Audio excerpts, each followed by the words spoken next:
Well, thank you for attending the online version of the Home Headquarters Home Ownership Orientation. And we're going to take a few moments just to kind of go over what Home Headquarters is about, and then we'll get into our presentation of the Homebuyer Education Orientation. So first, just to talk to you a little bit about Home Headquarters. Home Headquarters, we support the home buying process from all different income levels, but we also provide mortgage and home improvement loans, along with we have a CNY affordable realty company here. We are a certified real estate agency, and we also have Opportunity Headquarters. So our Opportunity Headquarters is our apprenticeship and construction portion of Home Headquarters. So a lot of the homes that you see around Syracuse and around Central New York, the newer built homes are homes that Home Headquarters actually take part in building. We have our own construction crews here, but we also contract out to other contractors in the area. And of course, the biggest part of what we do, and especially why we're here right now, is the Home Ownership Center. So if people are coming to look to purchase a new home, you will come to our Home Ownership Center. We have counselors here that are certified to walk you through the process to become a homeowner, but then more so to help you stay a homeowner. So we do foreclosure prevention. We offer housing counseling to make sure that you're in a position to purchase your home, but most importantly, to keep your home. So first, we're going to go over the first 3 easy steps to home ownership. So of course, the first one is a 60-minute orientation, which you're taking part in right now. Being that this is virtually happening online, it may be shorter than 60 minutes, and that's only because you're not here face-to-face to ask questions. But our counselors and our staff are always open to questions, so any questions that you have, if there's something that wasn't covered here that you have a concern about or you want to ask a question, feel free to email or call our office. So first you do the orientation, which you're doing now, so you can go ahead and check that off your box, right, for your 3 easy steps. Next, you're going to have your 8-hour homebuyer education course, and that's what you're going to do immediately following the orientation. We offer a few different options for that, and we'll get into that soon. And then your third step is going to be your one-on-one follow-up. So your one-on-one follow-up is with a counselor, and that's when you'll actually receive your certificate. Now, once you receive your certificate, then you're eligible for the homebuyer incentives, which is probably the #1 reason why people actually take these courses. One, you want to get the knowledge to be able to become a successful homeowner, but most people want to take the course so that way they can take a part of the homebuyer incentives. Next, we're going to go over to the class schedule that I just spoke about. So in order to do the homebuyer education course, it's an 8-hour course. Of course, we have different options, so you don't have to come into class for 8 hours, but that is an option. So first, you have your 4 2-hour sessions. And this way you can kind of break it up. If you're not the type of person that likes to sit in the classroom for 8 hours, then you can do it this way. So our 4 2-hour sessions, these are going to be $50 per person or $75 per couple. So when we say couple, it doesn't mean that you have to be married. This can be brother and sister, this can be friend, this can be you and your neighbor. You guys can come and take the class together. And it's kind of better to take it with somebody that you know, so it won't, the 8 hours won't drag on, right? You'll have somebody with you. You guys can bump questions off of. When you leave the class, you can have somebody to talk about this information with. So you can take 4 2-hour sessions. It's $50 per person or $75 a couple. The second option we have is the Fast Track Saturday class. So the Fast Track Saturday class is literally you sitting in the class from 9 to 5 p.m. So for some people that doesn't work, because maybe you can't sit that long, right? But for some people, the 9 to 5 on a Saturday is a better option. Maybe you work, or you have issues with childcare, or you just can't give up 4 days, so you'd rather do it in 1 day. So that's an option. It's $75 per person or $100 per couple. And then we have, of course, the online eHome America. That course is strictly online, and it's $100 to participate in that. So these classes, especially the 4-hour and the Fast Track Saturday class, they fill up extremely fast. So what you want to do is go onto our website at www.homehq.org, and then you're going to follow the links there, and it's going to take you to Eventbrite, and then you're going to go in there and register for the class. So in order to register for the class, you have to pay for the class first. That's what really confirms your seat. So like I said, the classes fill up extremely fast, so you want to make sure you do this as early as possible. If you're looking on the website and you notice that the class that you want isn't showing up, then more than likely that means that the class is full. So in that case, you would have to go out to the next available class. Or you can call into the office and see possibly if we've had some cancellations. If we have cancellations, then you can jump into one of those spots. So next, I'm just going to go over briefly some common home buying mistakes that we've noticed here at home headquarters over the years. And the whole point of just going over these mistakes at orientation is just to kind of get you thinking about things that you don't want to do, right? And then being able to identify some things that we've noticed that people do who haven't attended our classes. And so once you attend our classes and you're like armed with this knowledge and this information, then chances are you'll avoid these mistakes. So first, assuming that buying is always better than renting. So of course that's going to have to be a personal choice. Depending on what your situation is at home, what your finances look like, your ability to own a home, your ability for like the upkeep of the home. So you're going to want to make this decision solely based off of your personal experiences. Is it going to cost you more to rent your home, or is it going to cost you more to actually purchase? So these are things that you want to make sure that you take into consideration. Anybody that's in the household that has a input on finances, you want to make sure that you're including them as well. Even though if you're the only one on the deed per se, like you still want to have this conversation with everyone in the household who's contributing financially. And even the ones that's not contributing financially, even your kids, like you want to make sure you're having conversations with them. If you have to make a decision that the family as a whole has to start saving money, you want to make sure you have that conversation with everybody that's in the house, so everybody can know what your financial goals are, and in that way everybody can partake. Next, buying more home than you can afford. How much can you actually afford in a mortgage payment? When we get into the lending portion in a few minutes, we can kind of touch base on that a little bit more, but you never want to get into a situation where you're paying more than what you can actually afford. So you want to make sure when you're talking to your lender and you're going over your budget that whatever the house that you buy is going to be something that you can actually afford on a monthly basis. And if you feel like it's going to be a reach, then you have to figure out if you need to find a way to have more income, or if you need to figure out a way to kind of trim some of your expenses that you have now. And then underestimating the total cost of buying. So when most people think of buying a house, they only think of their mortgage payment. But we know with buying a house, there's going to be a lot more things that you have to take into consideration besides just your mortgage payment. So never underestimate the total cost of buying. You want to make sure you're looking at all the expenses that's going to take place with purchasing your new home. Not being pre-approved for financing. So you don't want to get into a situation where you go out and without being pre-approved, you go out and you find this home and you absolutely love this home. And then you find out that the home is $180,000. And then you're like, I'm getting this house. I want this house. It's perfect for me. And then you actually go and you go for your pre-approval, and they're telling you that you're only eligible for, say, $120,000 based off of your income and your financial situation. Then immediately you know that this house is out. You can't get this house now. So you want to make sure that you're getting pre-approved for financing before you actually go out and get your hopes up on this beautiful home that technically you can't afford. And then not shopping around.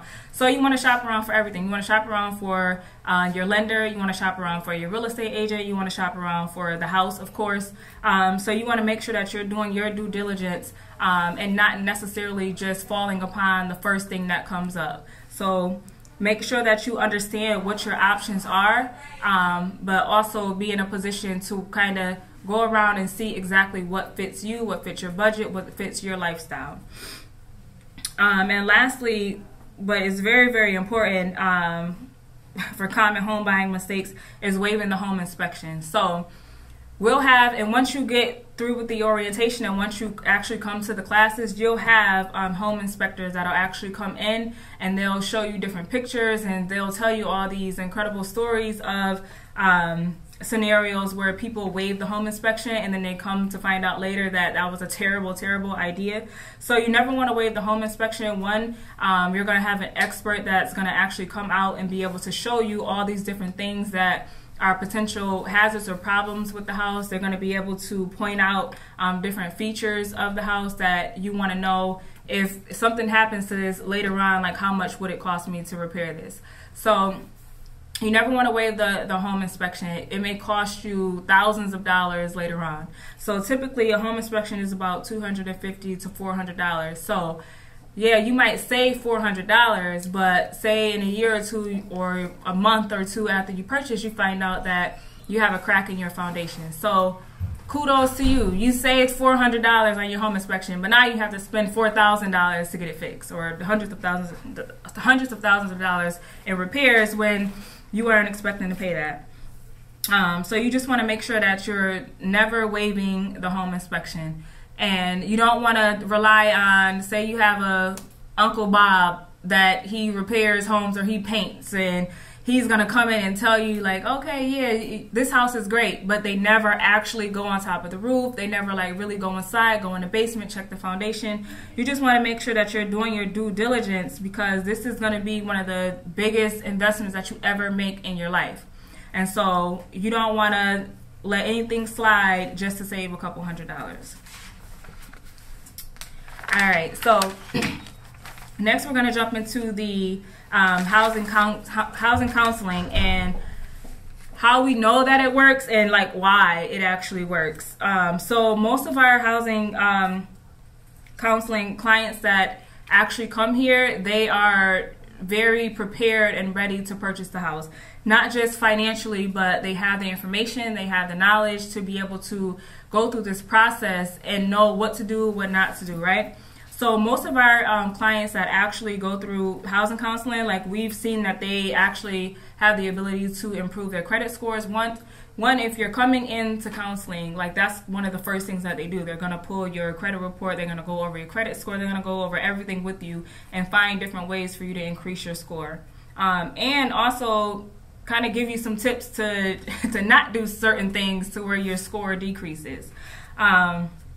And another thing, reduce debt and increase savings. So literally, they're going to walk through your entire budget with you and see where you can reduce some of your debt, but then also how you can increase some of your savings. So some of this stuff is a no-brainer, right? So if I know if I go to Dunkin' Donuts every single day that I'm spending tons of money at Dunkin' Donuts, but if I choose not to go to Dunkin' Donuts, then I can save some money. Now, it seems like common sense, but those are things that, those are little luxuries kind of in our life that we just sometimes don't think about. But if you're coming to a counselor and you're literally sitting down and you have your bank statements right in front of you and you're looking at how much money you spend at Dunkin' Donuts a month, then that kind of, it changes the game a little bit. It makes you more aware of how you're actually spending. And then more people that come to housing counseling here, like you really have a realistic idea about the true cost of home ownership. So some people, they just believe they drive down the street, they see a house for sale, and they're like, oh, I should buy that house. And not realistically thinking of the type of work that they're going to have to put in to even get qualified for that house. And then once they get in the house, the amount of work and effort that it's going to take to actually keep that house.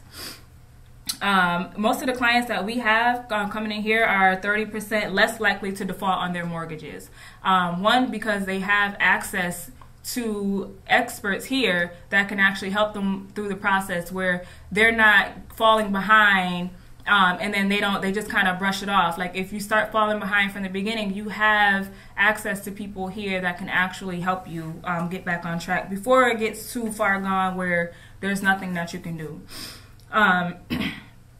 And then also, most of our people that come through here, our clients that come through here, are more likely to receive loan modifications. So we know that the housing counseling works because here at Home Headquarters, we also do foreclosure prevention.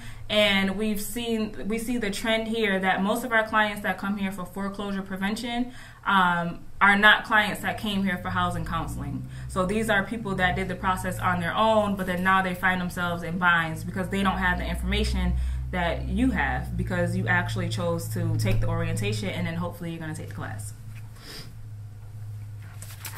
All right, so we're going to go into some pros and cons of home ownership. So, of course, like everything about owning your own home isn't glorious, right? But there are some things that you can kind of take some pride in when you're owning a home. So, of course, some pros, you have the opportunity to build equity. So you can use equity in most cases like a savings account. Over time, you're going to accumulate equity and ownership and interest in the property that you may eventually be able to borrow from. You have certain tax benefits, especially as a first-time home buyer, that you'll have advantage of. Predictable housing costs. So if you're renting and your landlord is only charging you $800, but say when your lease is up, they tell you, well, we're going to actually raise your rent from $800 to $900. You really have no control over that. The only control that you have is to actually move, but that may not be something that you can do at the time. And then also with being like a pro of home ownership, control over your decisions related to your living environment. So if I own my own home and I wake up today and I own a two bedroom, but now I want a one bedroom, right? So I can go into my home. Now this is if you have the skill, one, and then if you have the money to do it, I can go in and knock that wall out. And so instead of me having a two bedroom now I have a one bedroom. If you're renting, chances are you can't do that, and you probably shouldn't do it because it's not your property, right? So you're going to be able to have total control over the decisions related to your living environment. And another thing, stability. So when you own your own home, it's a more stable environment. You're not really stressed or worried about your landlord telling you that they're going to raise the rent, telling you that you're going to have to move. It's just a more stable, controlled environment. And then also privacy. If you own your own home, technically you have the choice of who actually comes into your space. If you're renting, then your landlord more than likely has the key to your place. They can come in and out as they please, even though they shouldn't, but we all know that that can happen, right? You don't have a landlord to answer to. You don't have to worry about inspections with somebody coming in. Another thing is you get to, when you're owning a home versus renting, like you choose kind of the community and the environment of where you're living at. You want to get out and meet your neighbors, know exactly what's going on around you. Some cons of home ownership. This is one of the biggest things for me. Maintenance and repairs. Like, I can't fix anything. I can't really fix anything. I mean, I can clean, but I can't fix things, right? So a con of home ownership is if something happens in your home and it has to be repaired, you have to either be in a situation to where you can physically fix it, which counts me out, right? Or you have to be in a financial position to where you can pay somebody to come in and fix it. If you're renting, then if something breaks, then chances are you can call your landlord or your property manager and they'll come over and fix it. But if you own the home, then it's all on you. Limited flexibility for relocation. If you own your own home, it's going to be very hard for you to just wake up today and say, I don't want to live here anymore. You're going to either have to find someone to rent the place out to, or you're going to have to sell it, which isn't a quick fix. And then, of course, no guarantee that the property value will maintain or increase no matter what you do to it. So even if you go in and you rehab your house and you do a $30,000 upgrade to your kitchen, it doesn't mean that the value is going to increase in $30,000. So those are just a few cons of home ownership. But again, with anything, pros or cons or whatever, it's all a personal decision that you have to make. But either way, you want to be prepared depending on what you decide to do.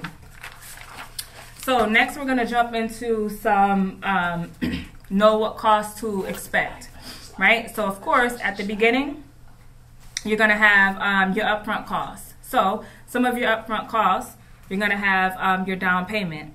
So you want to have enough money already saved up that you have to put towards your down payment in your home.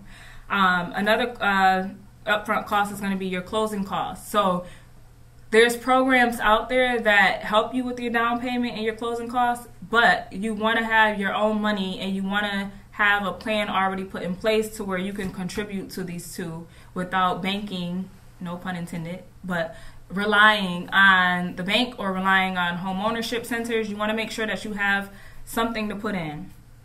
And then your escrows and your prepaids. In most cases, your property taxes and your home ownership insurance is going to be prepaid. So you want to make sure that you have all of this money kind of saved up. Not necessarily if you don't have to have all of your down payment, but you want to have some of your down payment, right? And then your reserves. And some banks, they want to see, some lenders, they require several months of reserves. So if your mortgage is going to be $700, then they're going to want to see at least like $2,100 that you have in the bank, just in case. If you have a situation where you can't work for a few months, or if you have surgery, or if you have an injury, or if something happens, they want to make sure that no matter what your work situation is or whatever your income situation is, that you have money set aside to pay this bill. And then, of course, moving costs.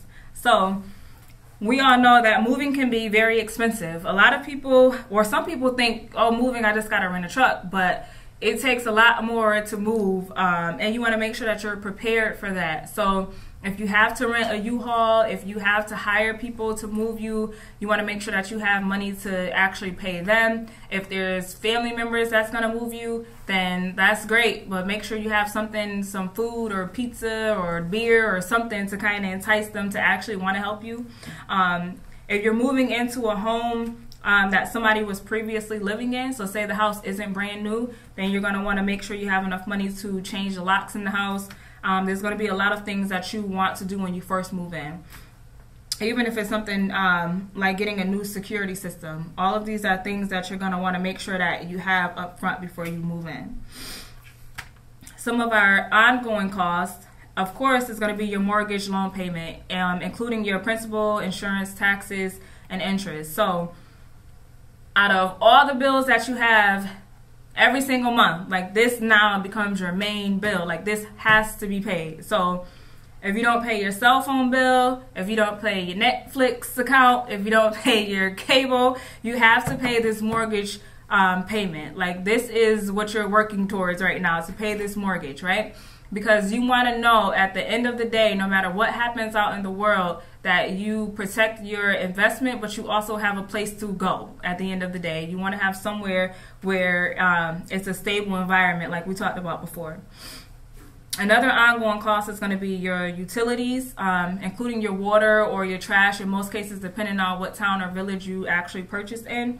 So what may be different to a homeowner now versus renting is some places where you rent, the water is included or the utilities are included. But in this case, you're going to be responsible for that. So you want to make sure that you include that in your initial budget to be sure that you can cover those costs. It's nothing like coming home to a big, beautiful house and you can't turn the lights on. Or if in the winter, you can't turn the heat on. So these are very, very important ongoing costs that you're going to want to make sure that you're budgeting for all year. And then maintenance and repairs, again, these are going to be ongoing costs as well, because anything can happen throughout the year, right? So you want to make sure that you're fixing things as they happen, so that way you don't wait months and then now you have a small issue and then you have a huge issue. So you just want to make sure that you have money put aside for maintenance and repairs. And then in some cases, if you may have homeowners association dues depending on where you live at. Those dues are going to be due, so you have to make sure that you set aside money for that as well. Hi, my name's Tanya Leonard. I am the Mortgage Originating Manager here at Home Headquarters, and I'm going to discuss with you our program here. It's the Home Headquarters Flexible First Mortgage Financing. The great thing about our program is we only require you to have 2% down. With that 2% down, you are not required to have mortgage insurance, which most programs out there today do have mortgage insurance. That mortgage insurance is a premium that you pay to the bank in case you default on it. We do also have flexible credit underwriting. Traditionally, we like to see you have at least a 640 credit score in order for me to approve the loan. We can go below that, but I would have to take you to loan committee, and it would have to be for significant reasons, such as life things. You've been sick, you've lost your job, you've done the best you can to repair your credit, but your score doesn't reflect it yet. Then yes, I will take you to loan committee to attempt to get you approved. The other nice thing about our program is that we have up to $5,000 based on household and income size to qualify for $5,000 to help cover your down payment and closing cost. The one requirement is that you have to have at least a purchase price under $130,000. Your income has to be within a certain threshold based on your family size, and you have to live in the home for 10 years. But you can also use this mortgage and these funds to purchase anywhere in the 5 counties. That's Onondaga, Cayuga, Oneida, Madison, and Oswego. The one things that you guys want to really think about when you're shopping for a lender is you want to make sure that you're covering all your bases. Put your budget into place. Ask your lender to qualify you based on what you can afford, not what they can tell you to afford. I know a lender could tell me I can afford a lot more than what I can. I have 4 kids. There's absolutely no way on this planet I can afford what they think I can. So sit down and think about it really hard. Take where you think you can qualify, and if it's slightly more monthly than what you're currently paying in rent, save that for a couple months. See how that works for you. If it doesn't work, then obviously your payment price that you have set for yourself does not work. Okay? Utilize every single person here at Home Headquarters. Okay? Take the time to ask the questions and know what you're getting into. If you do not feel safe about what you're getting into, ask one of us. We all work very closely together. I've been originating for 17 years. There isn't a program out there I haven't seen or done. Take advantage of that. Usually, traditionally, you can use about 3 times the amount of your gross monthly income as far as what you can qualify for a mortgage loan amount. Okay? It doesn't always work out that way. That's the tradition. Your debt to income comes into a big play. So if you have a lot of debts going out, that 3 times that amount might not work for you. We also have our closing cost assistance loan. Right now it's on a loan basis. It's up to $4,000. Anybody can take advantage of it. It's at 3% for 5 years with a payment of $71.88. It can be used anywhere. And then, as some of you have probably heard about the Achieving the Dream program, or the Homebuyers Dream program. That's on a first come, first served basis, and you have to be ready to go. They won't hold the funds for you. That is also income driven. So if you are banking on these funds, please, as LaToya said, make sure you already have funds set aside for your down payment and closing, because you might get there and the funds have already been exhausted. That's only working with certain banks. Not everyone has it. Home Headquarters does not offer that program. Okay? So check with your current bank to see if they're participating in it. That is also income driven, and trying to think, and you do have to take these classes in order to participate in it. So ideally, just take the classes for the education, because you don't know where you may land. Did it?